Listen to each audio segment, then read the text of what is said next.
This morning, I'd like you to imagine with me a people desperate for unity, and among whom division and strife seem insurmountable.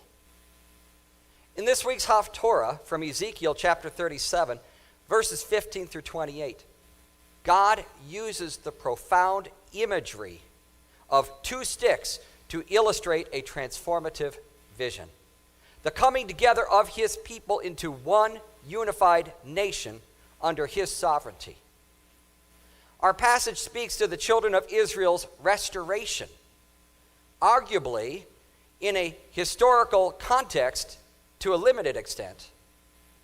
But more importantly and more fully, the children of Israel will be restored, as disclosed in this chapter, in a coming messianic age. And if we read this chapter and see its message, does it challenge us as Messiah's body to embody that unity now as well? Let's take a minute to frame our understanding of Ezekiel, the prophet, before we contemplate the deeper meaning of this week's Haftorah. When we look at Ezekiel chapter 1, verse 1, we learn that Ezekiel was among the captives by the river of Chebar. Then verse 2 reveals Ezekiel's vision was in the 5th year of King Jehoiakim's captivity. Now note that King Jehoiakim is variously known as Jeconiah or Coniah as well. Therefore, all of Ezekiel's prophecy is revealed during captivity. And this occurs with this information dating its beginning to about 593 before the Common Era, a mere 6 years before the temple was destroyed by Nebuchadnezzar's army.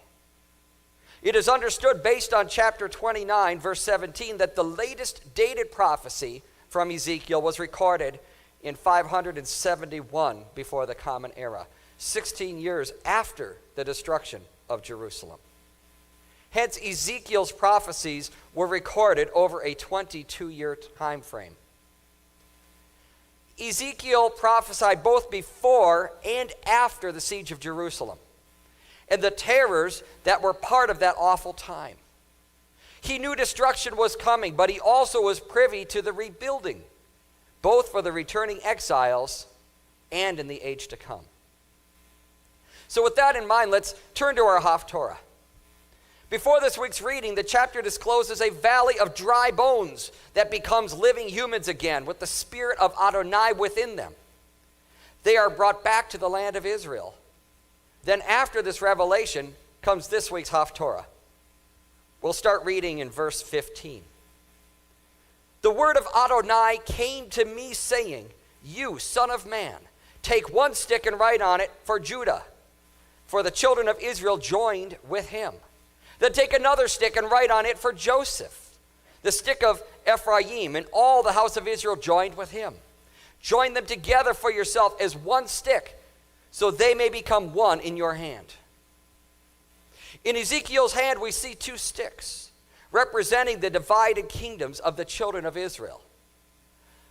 On the one stick, we see for Judah, which included the tribes of Judah and Benjamin. On the other stick, we see for Joseph, representing all the other tribes, symbolized singularly by the name Ephraim. Therefore, we see the divided kingdom represented by these two sticks joining together in one hand. And in case any of this understanding was not apparent to us, Ezekiel continues from verse 18 with these words: "When the children of your people speak to you saying, 'Won't you tell us what you mean by these?'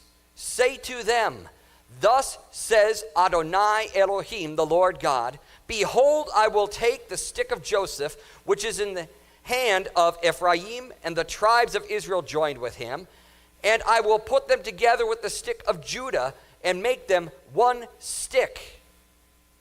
They will be one in my hand.'"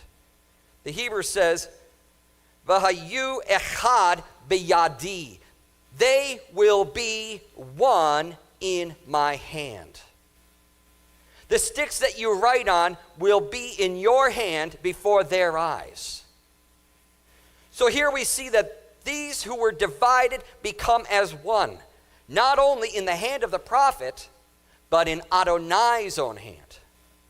The once divided people, torn apart through the wars of their kings, will become one in the hand of the King of Kings. In this oneness, there is significant shalom. That is to say, peace and wholeness. Ezekiel is holding together a future that would seem impossible without confidence in the Lord God Almighty, who can declare a thing and bring about its perfect fulfillment. Indeed, nothing is too difficult for Adonai. And note that one stick did not replace the other. They were both joined as one. Thus far, we are reading things that could provide great hope for the captives. Those exiled throughout the Babylonian Empire could be encouraged as Ezekiel held these sticks together and recorded their interpretation. Indeed, the captives would return. As we discussed last week, they returned under the edict by King Cyrus and began rebuilding Jerusalem. Under King Darius, the original edict was restored, and the people could continue the stalled work of rebuilding the temple, consecrating it again in 516 before the Common Era. Imagine holding on to the hope of Ezekiel's prophecy for all those years and then returning from exile with Ezra, Nehemiah, Zerubbabel the governor, and Joshua, who's also known as Yeshua, the high priest. And in this return, along with Zerubbabel, who is descended from David, the people must have been more eager to see the fulfillment of the next verses we will read now from Ezekiel 37. Verse 21. Then say to them, thus says Adonai Elohim, behold, I will take the children of Israel from among the nations where they have gone. I will gather them from every side and bring them into their own land. I will make them one nation in the land, on the mountains of Israel, and one king will be king to them all. They will no longer be two nations, and never again be divided into two kingdoms. This sounds great, right? But was that rebuilding a time of shalom? Not quite. Nehemiah chapter 4 discloses that those building used one hand for the work and the other hand to hold a weapon. From the writings of Ezra and Nehemiah, we have the impression that they watched diligently over their shoulders as they worked. Not quite shalom. We can also see from Nehemiah chapter 5 that there was not perfect unity among those who returned from captivity either. There were disputes among them. There was inequity. This was not yet the coming together that Ezekiel foretold. But then, says Nehemiah chapter 8, in the 7th month of that year, Ezra read from a found scroll of the Torah. And all the people were brought together as a single body, says verse 1. They came together as one man. And there they were before the water gate. On this first day of the 7th month discloses this 8th chapter of Nehemiah. The Torah was read to a people who were as one man. And the people were convicted by the words they heard. They heard the words and they acted upon them. They worshiped Adonai, the great God, and they set out to keep the words of the Torah they heard. On the 24th day of that same month, says Nehemiah chapter 9, verse 1, the children of Israel assembled with fasting, wearing sackcloth and putting earth upon their heads. After the joyful celebration of Sukkot, the people regathered to mourn their sins. Verse 2 says, and the seed of Israel separated themselves from all strangers and stood and confessed their sins and the iniquities of their fathers. This sounds pretty good. It sounds like at least a partial fulfillment of all written in Ezekiel chapter 37. Let's look at Ezekiel again, and now verse 23. Neither shall they defile themselves any more with their idols, nor with their detestable things, nor with any of their transgressions. But I will save them out of all their dwelling places wherein they have sinned, and will cleanse them. So shall they be my people, and I will be their God. This sounds like an event similar to what we are understanding from Nehemiah chapters 8 and 9.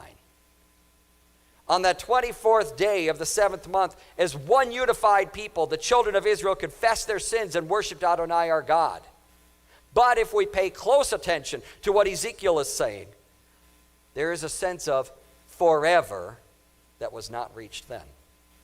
In other words, never again shall the children of Israel defile themselves with their idols, nor with their detestable things. Does anyone think that that was anciently fulfilled for all time?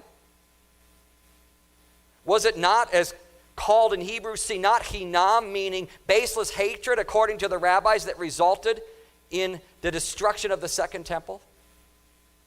If baseless hatred is not a detestable thing to Adonai, then what is? Indeed, other detestable things have been in the hearts and in the practices of all people since the time of Ezekiel's prophecy. All people, that is, except one man who was perfect in every way. Being the perfect one who was tempted in all ways as we are, but remaining without sin, Messiah Yeshua was the perfect sacrifice. But not only that, according to Hebrews, he serves as a perfect high priest in the order of Melchizedek. Thus we understand that when he establishes his kingdom upon the earth, a new heaven and a new earth with a new Jerusalem, there will be a perfect fulfillment of this unity that Ezekiel speaks of. And those he returns to the land in that coming day will never defile themselves with idols, nor with detestable things, nor with any transgressions. In this coming great redemption, Yeshua will be king, and the unified children of Israel will live more righteously than at any time in history. This is confirmed by the rest of what Ezekiel says in this chapter, chapter 37. And David my servant shall be king over them, and they shall have one shepherd. They shall also walk in my judgments and observe my statutes and do them. And they shall dwell in the land that I have given unto Jacob my servant, wherein your fathers have dwelt. And they shall dwell therein, even they and their children and their children's children. For how long? Forever. And my servant David shall be their prince. For how long? Forever. Moreover, I will make a covenant of peace with them. It shall be an everlasting covenant with them, and I will place them and multiply them, and will set my sanctuary in the midst of them forevermore. My tabernacle also shall be with them. Yea, I will be their God, and they shall be my people. And the heathen shall know that I, the Lord, do sanctify Israel, when my sanctuary shall be in the midst of them forevermore. In this we see Yeshua, the son of David, Sar Shalom, the Prince of Peace, ruling over unified Israel. And this reign is not disclosed as a temporary few hundred years. It is much more significant than that. To get a sense of this, we turn to the book of Revelation in chapters 21 and 22. Let's look at the opening of Revelation 21. And I saw a new heaven and a new earth. For the first heaven and the first earth were passed away, and there was no more sea. And I, John, saw the holy city, New Jerusalem, coming down from God out of heaven, prepared as a bride adorned for her husband. And I heard a great voice out of heaven saying, Behold, the tabernacle of God is with men, and he will dwell with them, and they shall be his people, and God himself shall be with them, and be their God. There we see language like what we read in Ezekiel chapter 37. But wait, there's more. And God shall wipe away all tears from their eyes, and there shall be no more death, neither sorrow, nor crying. Neither shall there be any more pain, for the former things are passed away. And he that sat upon the throne said, Behold, I make all things new. And he said unto me, Write, for these words are true and faithful. If we continue reading this 21st chapter of Revelation, we will see the disclosure that this new dwelling place will be the inheritance of the overcomers. This is not open access for absolutely everyone. There are criteria for those who will inherit the new kingdom of the Lord God Almighty and the Lamb. Verse 8 pulls no punches. There are a variety of people described who will not be allowed access to the New Jerusalem. We will not read all the verses describing this New Jerusalem, but if we were to read them, we would find that it is glorious. But the ultimate reality of the New Jerusalem is found in verses 22 to 27. And I saw no temple therein, for the Lord God Almighty and the Lamb are the temple of it. And the city had no need of the sun, neither of the moon, to shine in it. For the glory of God did lighten it, and the Lamb is the light thereof. And the nations of them which are saved shall walk in the light of it, and the kings of the earth do bring their glory and honor into it. And the gates of it shall not be shut at all by day, for there shall be no night there. And they shall bring the glory and honor of the nations into it. And once again, we have arrived at another verse that pulls no punches. Verse 27 informs us that there are standards relating to who and what will access the new city. Only those whose names are inscribed in the Lamb's book of life will be allowed access to the glorious new city. Chapter 22, which we will not take time to read right now, reinforces what we have read and discussed from chapter 21. So looking over Revelation and contemplating what we know of recorded history, we realize that the greatest fulfillment of Ezekiel's prophecy in chapter 37 is yet to be seen. The son of David who will rule over the united children of Israel is Messiah, Yeshua. The city in which he will reign will not be a corrupted city that is rebuilt, but rather a new one altogether. In this new Jerusalem and this new earth, King Yeshua's subjects will be gathered in greater unity than ever seen before. Yes, we've never seen anything quite like it, but we have seen it foreshadowed. When Israel was assembled at Sinai, it is written that they were speaking as one, saying, All the words which Adonai has spoken, we will do. In the days after Yeshua's ascension, when the remarkable Shavuot ushered in the speaking in other languages as the Spirit gave utterance, we read of the followers of Messiah Yeshua being, quote, all with one accord in one place. Let's not forget that in the time that the captives returned to Zion and rebuilt the city and temple together with Ezra, Nehemiah, Zerubbabel the governor, and Joshua the high priest, it is said that they gathered themselves together as one man to hear the Torah read. Therefore, we know that impressive unity has been possible and remains possible. Now, those of us familiar with the writings of Paul know that as he addressed the Romans, Corinthians, Ephesians, and so on, he emphasized unity. Paul spoke and wrote of two peoples, Jews and non-Jews, being unified in Messiah Yeshua. In Ephesians chapter 2, he refers to this unity of the believers as being one new man. Because Messiah Yeshua paid the price for sin, though he was sinless himself, he made a means for those who were far apart to be brought near. And in this process, Yeshua came preaching shalom, and he continues to impart shalom to those who live godly in him.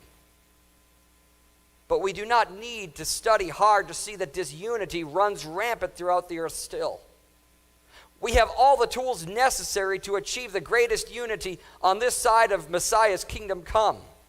But we also have remarkable resistance against it. Who hasn't heard the phrase, divide and conquer? Indeed, a wise teaching from Messiah Yeshua is found in the Gospel of Mark with similar passages in both Matthew and Luke. Yeshua says, "And if a kingdom is divided against itself, that kingdom cannot stand. And if a house be divided against itself, that house cannot stand." The division of the kingdom. In this division of that ancient kingdom, some tribes to Ephraim and others to Judah, it did not work. There was all manner of strife. They had times of relative peace and others of great turmoil. Ultimately, the divided kingdoms fell. Adonai, by the hand of Ezekiel, provided hope for his beloved people Israel. He described, as Jeremiah calls it, thoughts of peace and not of evil, to give you an expected end. He spoke to that generation and said that they shall seek him and find him. But what was the condition? When you search for me with a half-heartedness. No. You will seek me and find me, Adonai says, when you search for me with all your heart. Adonai's original goal remains the very thing that he will manifest in the coming days. He led generations of the children of Israel out of Egypt to be their God. He wanted to reassign them from slavery to Pharaoh to a covenant relationship with him. He showered them with love, providing for their every need. Their clothing did not wear out. Their feet did not swell. But he also disciplined those he loved. Generations passed. They had some good times, seasons of relative peace. Then they grew forgetful and served idols. They were susceptible then to their enemies. Adonai would then raise up another judge, and there would be a new season of relative peace. And then they would forget and stray. There were cycles of this until ultimately a generation rejected Samuel. But more than rejecting Samuel, they rejected God as their sovereign. They wanted a king like the other nations. And with these kings, what did they do? They had some times of peace and times of forgetfulness and straying. Dear friends, have we learned from the past? Or are we repeating it? Adonai has called his people to unity, a unified body made up of different parts. He not only wants to unite all the children of Israel as one, he delights in bringing all of them together with those from the nations who also serve him. He is not creating a replacement of one with the other, no. Rather, he is building the perfect plan that he had from the very beginning. Thoughts of shalom and not of evil, to give his beloved ones an expected end. He has a future and a hope for his beloved ones. And this is a unity of plurality in him. It is beautiful in his sight, and it is beautiful in his hearing, when his people from all over come together as one in him on his terms. He is king. And make note, King Yeshua shall reign over the house of Jacob forever. And of his kingdom there shall be no end. Not only that, he shall reign over all the earth. So now as we reflect on Ezekiel's message, let's each of us consider how we can be agents of unity in our community and Messiah's body as a whole. Let's strive to live as answers to Yeshua's prayer in John chapter 17, where he says, I pray not on behalf of these only, meaning his disciples that were in his hearing at that time, but also for those who believe in me through their message, that they all may be one, just as you, Father, are in me, and I am in you. So also may they be one in us. Why? So the world may believe that you sent me. With this in mind, this coming week, reach out to someone with whom you've experienced division or misunderstanding. Engage in genuine conversation, seeking common ground, and foster connections that reflect God's heart for togetherness in Messiah Yeshua. We are Messiah's body, a commonwealth of Israel formed by those naturally descended from Jacob and those from the nations who are grafted into that good olive tree. Let us be the living embodiment of unity that is dear to Adonai's heart and in Yeshua's prayer, demonstrating to the world that through faith, love, and reconciliation, we can create a fabric of community that honors our Creator and bridges the divides among us. Stand up and take action. Let's embody the unity that God desires.